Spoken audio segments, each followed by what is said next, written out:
Ladies and gentlemen, today I would like to catch your attention, which is related to yourself. This is reality, that we have created our own gods. Ladies and gentlemen, from the beginning of time, mankind has had a deep longing to worship something greater than himself. Yet, instead of turning to the Creator, man often creates his own illusions of godhood, objects, ideas, or even people. Ancient civilizations bowed before statues made by their own hands, believing those powerless stones controlled their destiny. Today, the statues are different: money, fame, and status. For example, many young people think that owning the latest phone or driving a luxury car will define their worth. But as soon as the model changes, their so-called God becomes outdated. This teaches us that anything man made is temporary, while the true God is eternal. One of the biggest dangers of creating our own God is that it often mirrors our own desires. Many today worship not an idol of stone, but the idol of self. They prioritize pleasure, comfort, and personal gain over values and morality. Think of athletes or celebrities who once lived for applause and lost everything when fame faded. Yet, those who grounded themselves in faith and humility continue to shine beyond their careers. Muhammad Ali, for example, was not just a boxing champion. He used his platform for justice and spoke about his Creator, reminding the world that true greatness is serving God, not serving oneself. Mankind has become skilled in worshiping the creation instead of the Creator. Nature, wealth, technology, all gifts from God sometimes replace Him in our hearts. A businessman may worship his empire of wealth, forgetting the giver of rizq means sustenance. But when markets crash, his God abandons him. Contrast that with people who use their blessings to serve others. For instance, Bill Gates, once obsessed with building Microsoft, later realized his fortune could change lives. His philanthropy shows that when creation is used for God's purpose, it becomes a blessing. When worshipped as God, it becomes a curse. In today's fast-paced world, idols don't always stand in temples. They live in our pockets. Social media has become the altar where many worship likes, followers, and fame. Influencers sometimes lose their identity chasing validation instead of truth. But then you see stories like Malala Yousafzai, who used her platform not for self-glory, but to fight for education and justice.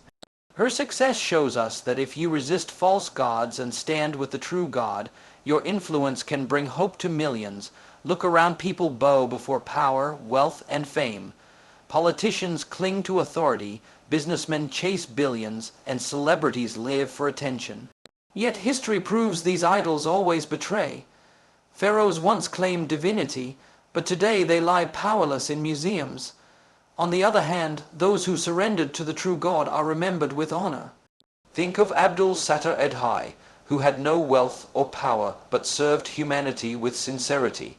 Even today, his name shines brighter than rulers and billionaires.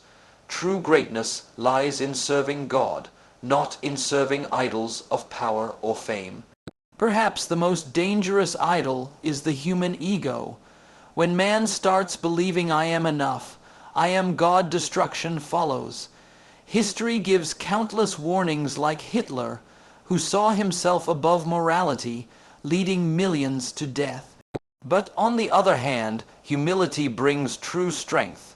Nelson Mandela spent 27 years in prison, yet he chose forgiveness over revenge.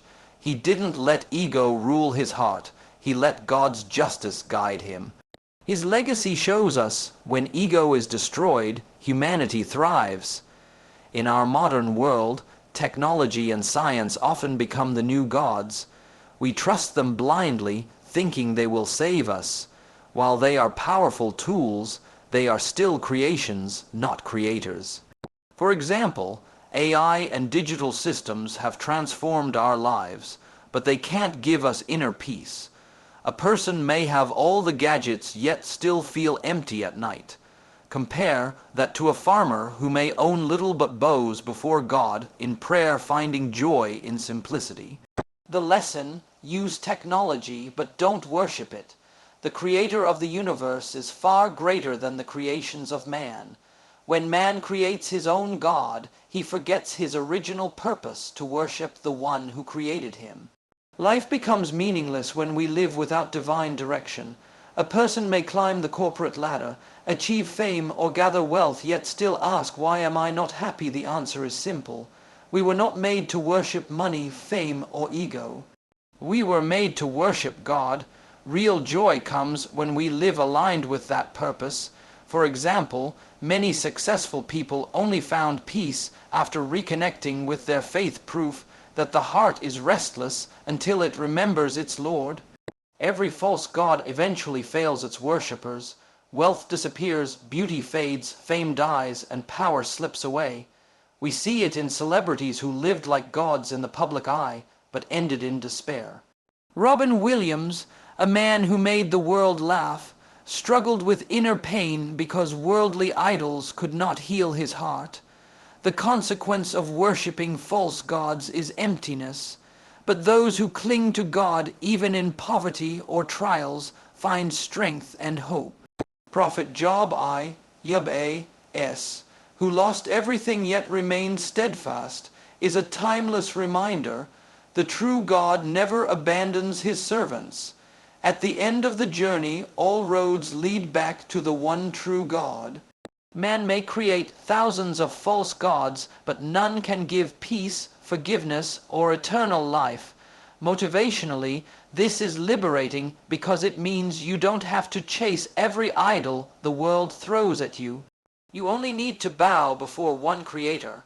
The Prophet Muhammad, peace be upon him, said, "The most beloved deed to Allah is that which is done consistently, even if it is small."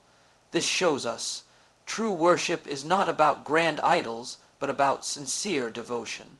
When man returns to his Creator, he finds his true worth and purpose. My friends, every age has seen man chasing idols of his own making, power, wealth, fame, ego, and technology. Yet every idol fails, leaving the heart empty and restless. The truth is simple. We were not created to worship stones, screens, or self. We were created to worship the one true God. Real freedom begins when we bow only to him, not to the false gods of this world. Look at the lives of those who served humanity for God's sake. Their legacy still shines, while kings and idols are forgotten. So let us break the chains of man-made gods and return to the Creator who gave us life, purpose, and eternity. That is where true peace begins.